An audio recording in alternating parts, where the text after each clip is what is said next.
let's finish this up. One more little section of patient assessment, documentation, and actions. So, yeah, we're getting close to the end. Documentation of findings. You want to make sure you document every single step of your patient assessment. You're doing it for you to remember what you've done. You're doing it for whoever replaces you on the next shift or the next day or the next home visit or the next office visit. You're documenting for the physician if they need to go back and look to see what assessment you put for them.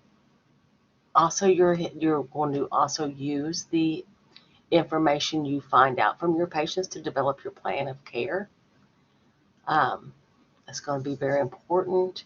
We're going to talk a little bit in a few minutes about, or sometime, about clustering your data to come up with the appropriate nursing diagnosis or patient problem.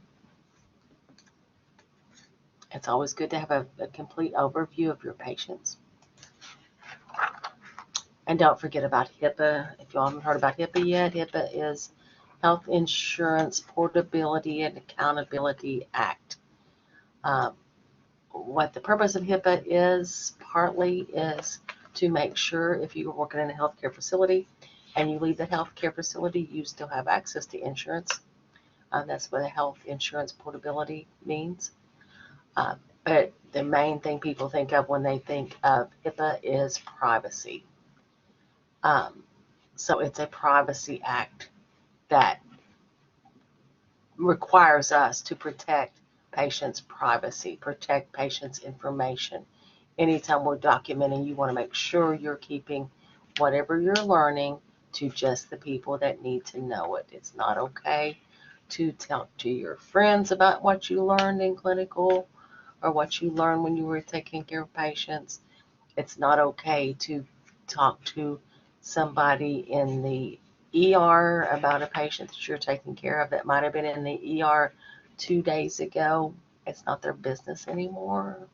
It's not your business to go just because you've got access to the computer to go look up anybody you want to on the computer. You're only allowed to have access to the people that you need to have access to. So anyway, HIPAA violations. HIPAA cartoons.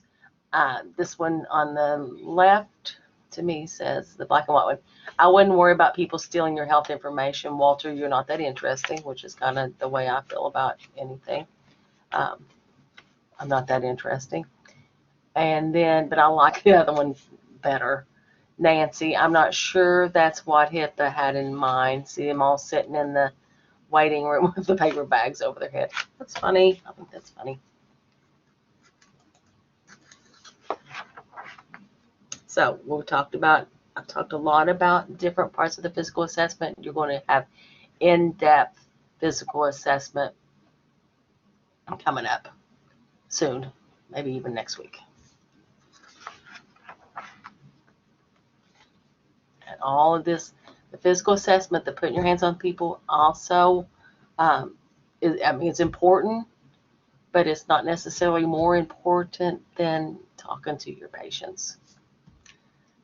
Here's your guy that says, just lie back and I'll get a few photos to liven up my next PowerPoint presentation. So that's funny too, I think. And observation of your patient's behavior. This is also very, very important. Always pay attention to what your patient's doing, how they act. They may not want to tell you everything, but if you pay attention to how they act when they're talking, you might learn something. You might learn more than you want to. Patients deferring to spouse might be an issue with hearing, an issue with understanding what you're saying. You want to make sure when you're talking to your patients, you're on their level. You're not going in and using all your fancy nursing jargon that you just learned, because patients need to be able to understand you.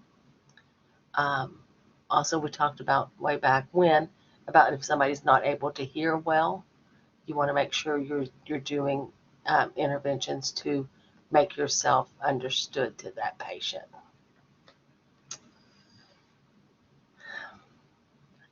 I've said before, there's nothing worse than a nurse that never looks at her patient.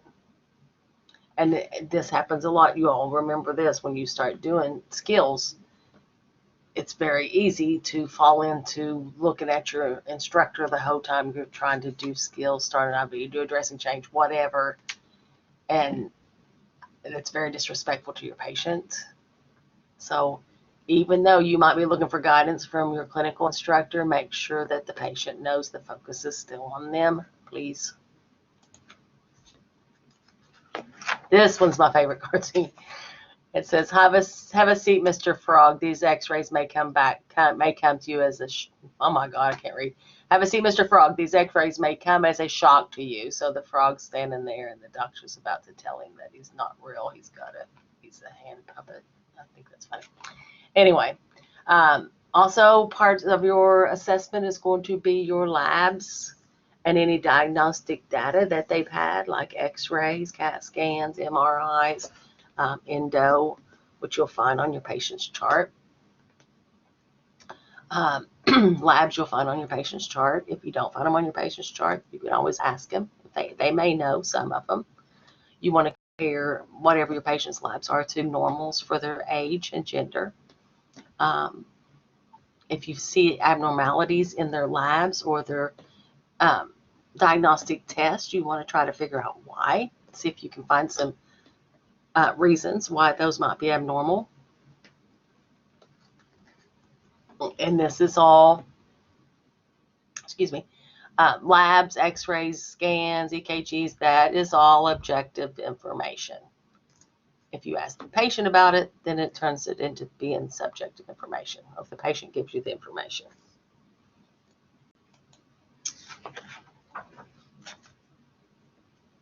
Now, we're going to talk about clustering data. Clustering data is when you're listening to what the patient says and you're seeing if you can match it with what kind of physical assessment you're finding as well, and see if you can't find some kind of a trend. I think we're going to talk about this again. No, I just said that. Also, all of this stuff will go together, and all this stuff is going to go on your care plan, your objective data, your subjective data, your labs, any of your diagnostic tests, plus your medications. It's all going to go, all that stuff. And when you look at all that, that's going to give you a big picture of your patient that should make it easy then to figure out what nursing diagnosis should go with them. And the more you practice, the better you're going to be.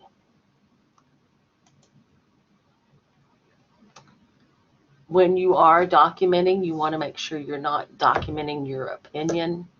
You're not documenting bad things about your patients.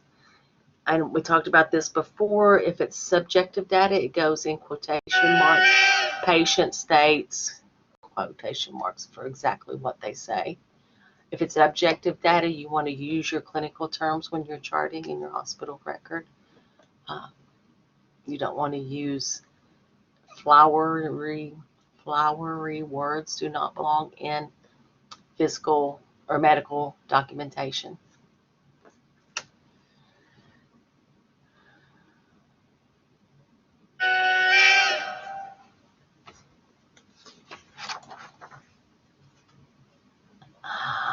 And documentation sometimes seems endless. Here you have a nurse telling the patient, no, I'm not early for my next shift. I'm still charting from yesterday's shift. Sometimes the documentation can be overwhelming, but my advice to you is do not get behind. As soon as you do your assessment, as soon as you do whatever you do with your patient, stop right then and chart it. Don't get yourself behind. Patient satisfaction surveys, this is not why we do what we do, but this is going to, medical facilities do look at these, and sometimes the reimbursement and that kind of thing is based on the patient, partly on patient satisfaction surveys. So here the nurse is telling the patient, we hope you enjoyed your stay. Please tell us about it in this survey. And he can't even move, but she's giving him this survey because most nurses that you will talk to are not that big of fans of patient satisfaction survey, because oftentimes, like with any other kind of survey, the only people that fill them out are the people that aren't happy, and that is kind of true. Or there's patients that are really happy and really love their nurse. They'll fill them out because they want that nurse recognized. The people that are really unhappy and hated their nurse, they'll fill them out because they want that that nurse recognized for her ineptitude. But there's a big range of patients that are in the middle that have received good care and don't really realize that these patient surveys are so important to hospitals, and so they just don't throw them away. Anyway, be good to your patients. Get your name on as many surveys as you can. Let's see how you did. See if you know these answers. We would be doing these together, like I said, if it wasn't. No, I don't want this. Oh, I'm sorry. These people here, well, I guess I could show them to you. It's not secret stuff. On Blackboard, I have you some fake patients listed. That's what these people are. And for your discussion board, and I've only asked you to do it one time, make one posting about focused assessments. No, about subjective and objective information, and about focused assessments. There's there's an assignment about focused assessment, there's a discussion board about subjective and objective questions. So, and I've got all these patients already on your Blackboard for you to keep throughout this little bit of a segment. Janie Meadows, you can't move, incontinent on tube feeding, and what would her focused assessment be, do you think?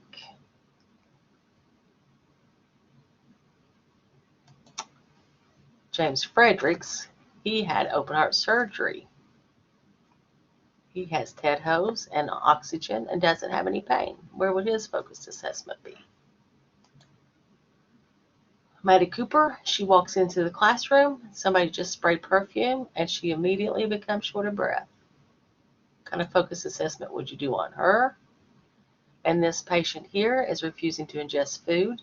He's lost 10 pounds in the last month. He's losing his hair. His nails are brittle and falling off, and his skin is covered in fur. What's his focused assessment? Harold Cooper, he has not been able to void. What is his focused assessment? Back to this, because I think this is what actually I asked you to do in the discussion board. Things for you to think about. If you know what her focused assessment would be, what questions would you ask her regarding that focused assessment? That's what I want you to think about here. If you think that, okay, I'm just going to say this patient's focused assessment is probably going to be on her skin, because she can't walk, she can't even turn herself, she has right-sided weakness, not able to move. That's a big red flag for skin. She's incontinent, bowel and bladder, big red flag for skin. And she's also on tube feeding to optimize nutrition, which means she's undernourished, which is another big red flag for skin. We can probably get a bunch of nursing diagnoses out of here on Janie Meadows, and we may before we're done with this unit. But skin is going to be her focus. So what kind of questions could you ask Janie regarding her skin? For instance, you might ask her a closed-ended question about how long it's been since she's been able to walk, get out of bed. You might ask her, what is your turning schedule like, and which side do you like to lie on, such and such. All right, so that's the general idea of what you're going to do for your discussion board. And I can't wait to see those. There's also a focused assessment matching assessment on Blackboard for you to do. There are no grades for these. These are just learning tools for you. We've got a couple practice questions. The nurse asks a patient, describe for me your typical diet over a 24-hour day. What foods do you prefer? Have you noticed a change in your weight recently?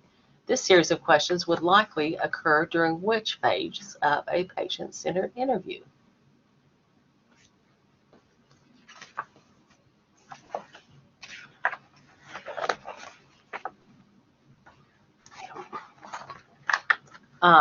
This would be collecting the assessment, right?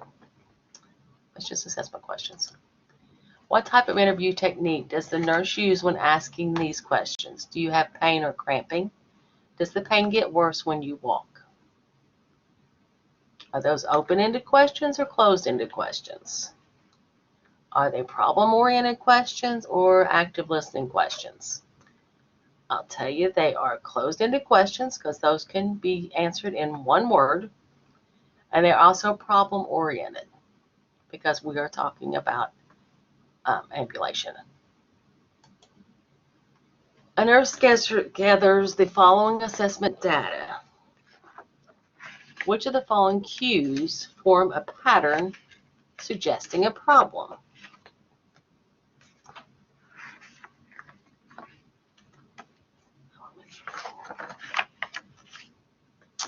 All right. In other words, what can we put together here? What goes together? All right. And we're not going to be looking at normal stuff. So the patient has a wound and the area around it is tender to touch. What do you think? Fluid intake for 8 hours is 800 milliliters. Sounds pretty good, doesn't it? Patient has a heart rate of 78 and regular. Again, perfectly fine. Patient has drainage from a surgical wound. Not fine. Patient's body temperature is 101 degrees. Not fine. Patient asks, I am worried that I won't return to work when planned. That is just a psychosocial issue. So I think that everybody has picked out a potential of wound infection for this patient with A, D, and E as the clustered data. I hope so. I think so. Yeah, I think so.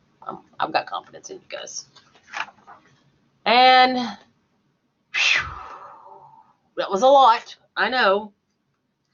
And we're moving on to nursing diagnosis. The rest of these parts of nursing process aren't quite as long. So I think we can do it. We'll get it done. I promise. Talk soon. Bye.